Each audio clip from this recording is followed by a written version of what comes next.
দফা দাবিতে শহীদ মিনারে চিকিৎসকরা।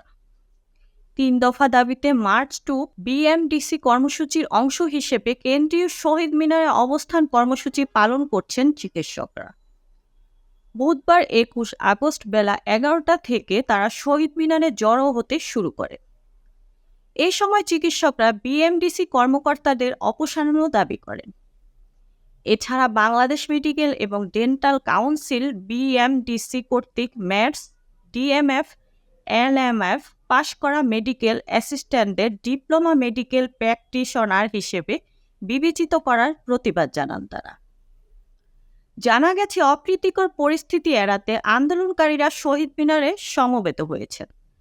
পরে সেখান থেকে একটি প্রতিনিধি দল বিএমডিসিতে যাবে।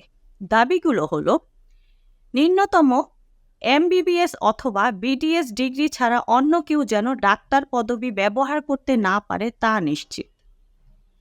মেডিকেল চিকিৎসার ডিপ্লোমাধারীদের পরিচিত বিএমডিসি আইন মোতাবেক মেডিকেল সহকারী হিসেবে নিশ্চিত।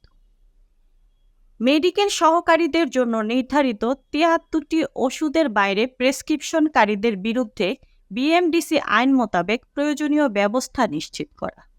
এই ছিল এখনকার প্রতিবেদন। নিত্য নতুন সংবাদ পেতে চ্যানেলটি সাবস্ক্রাইব করুন এবং আমাদের ফেসবুক পেজ ফলো দিয়ে রাখুন। মুক্তা পারভেজ, ডেস্ক রিপোর্ট, বিই নিউজ, ঢাকা।